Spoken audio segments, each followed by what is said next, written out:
Welcome back to Ask Margaret. Well, I thought maybe this time I'd get a little bit more serious. I know I told you about my parents dying. My dad on June 6th, my mother on August 1st, um, and that I had a lot of death in my family.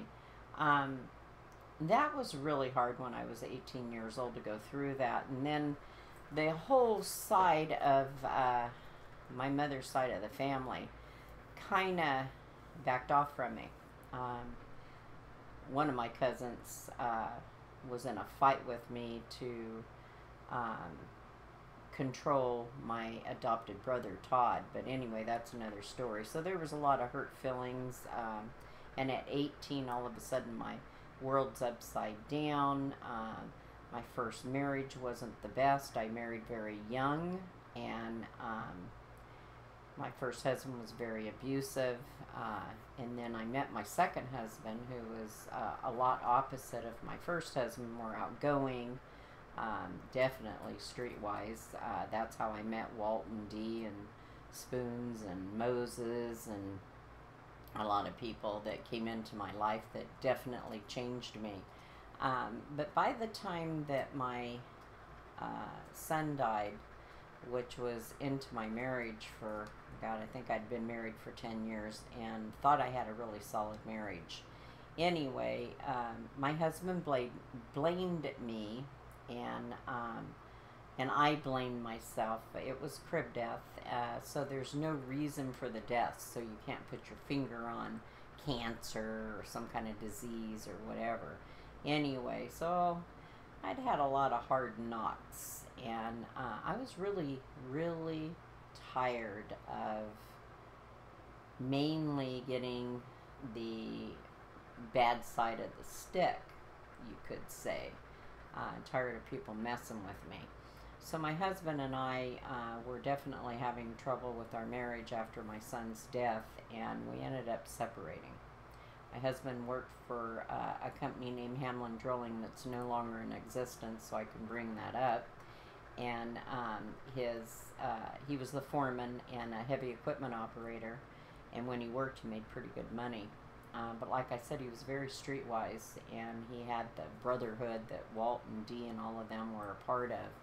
Anyway, so they had kind of taught me how to stand up for myself, so kind of blame him for this. But anyway, we were separated, and his niece Paula had a child at the time and was living with me, and her and I became very, very close. Anyway, so Paula was living with me, and I was definitely going through some major changes. I wasn't doing drugs. That wasn't in my drug days. That was to come later on. But I was definitely having some issues, and my husband definitely was having some issues, and we were fighting a lot.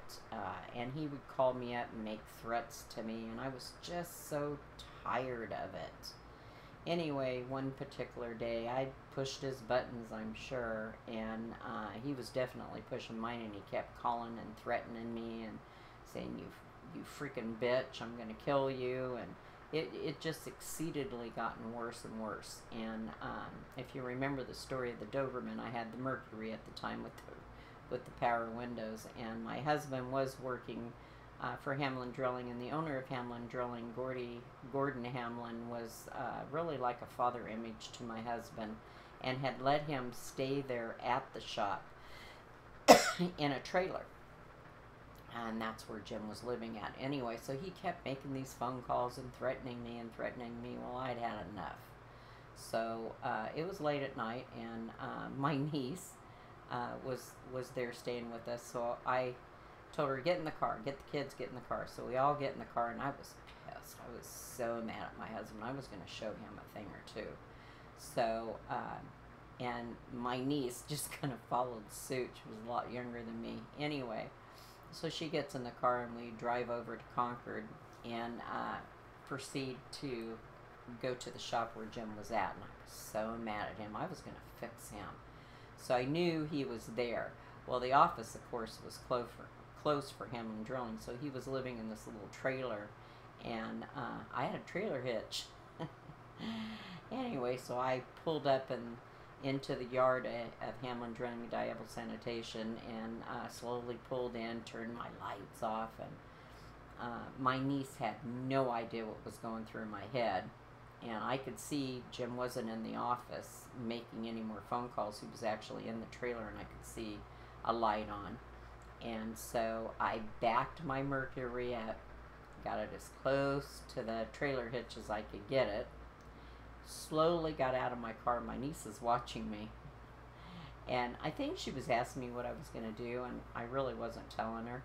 So anyway, I took a screwdriver out of my car that I'd brought with me, because I had this all in my mind, and I went over to the side door of his trailer, and I flipped the latch. He had a little latch that they would put a lock on when nobody was using the trailer. So I flipped the latch and I put the screwdriver in very, very gently so it wouldn't wake him up if he was laying down, whatever he was doing. And there was no lights on, so I knew he was probably laying down, drunk, whatever.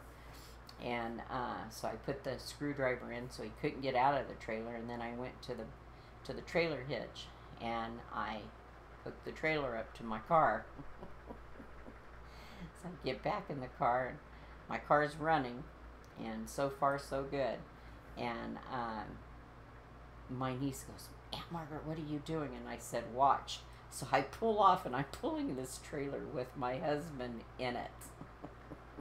And he wakes up, and my niece is going, "What are you going to do? What are you going to do?" And I drove out of Hamlin Drilling, got on to the back road to Martinez, and right down to the Martinez Marina. And the whole time, Jim, we can see him, Paul's looking out the back window, and Jim's in the window of this trailer, and he's rocking back and forth, screaming, but you couldn't hear what he was saying, but you know he was saying, "Pull over, pull over." But I kept driving. And I get down to the Martinez Marina, and I see the boat ramp, and I whip around, and I back that bitch up.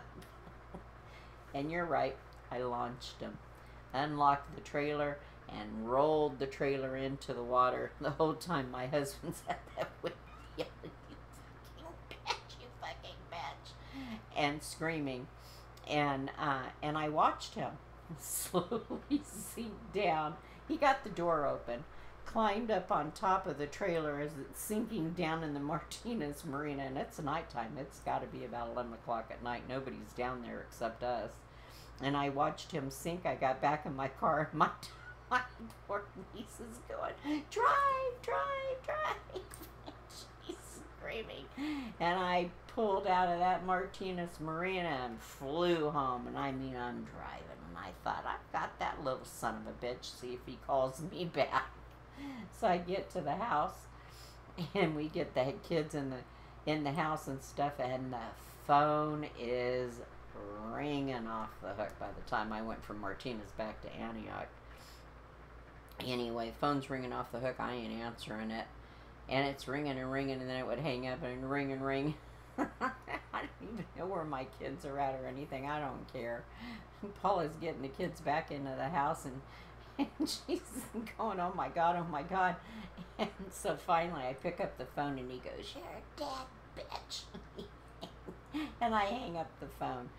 And I'm looking around my family room kitchen area, and I said, "Paula, where are you?" And she's coming down the hallway with my dresser, my big, huge, tall dresser, scooting that dresser back and forth, back and forth. I said, "Paula, what are you doing?" She said, "He's going to kill you, Aunt Margaret. He's going to kill you."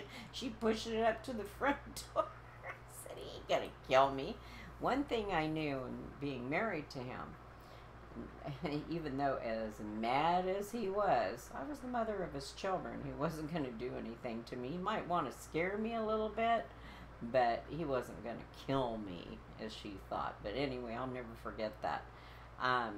We did get past that issue, and as the dust settled, and the next day, I think it was 2 days later, Gordon Hamlin called me up, and he said, "Margaret, can I talk to you?" I said, "Yeah." And he said, Jim told me that you launched my trailer in the Martinez Marina. Is that true? And I said, yeah, it's true. It's one thing you can say is I'm not a liar. And he goes, okay. And he said, I'm not going to ask you. He said, I know you guys are having difficulty. Now, mind you, this man was like a father to my husband and a real good friend. And he said, I just hope you guys can work this out. He said, I'll just deduct it from his paycheck. And I said, whatever. And I hung up. But that's the story of Margaret wants to get revenge on Jim. Hope you enjoyed the story. It's not one of my better tales, but it is when you push somebody just so far, and I have been through so much. And losing a son, I can honestly say I'd buried my parents, and I'd buried friends and stuff, and my uncle at that point. But when I buried my son, it was just like my mom said when she buried her foster son, Mel, years prior to that. You bury a child, one that is yours, and it's a very hard thing. It's like you bury a part of yourself, and it was a very hard time for my husband, as looking back, and for me. Of course, it didn't help that my husband did drugs and was an alcoholic, but he just never got past that. But and I don't know if I did. I just came to the conclusion, I think it's just part of life. I miss little Walter.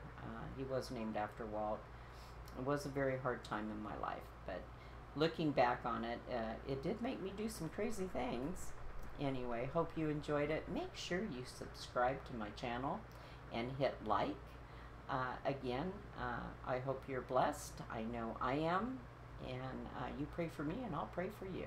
Thanks for watching.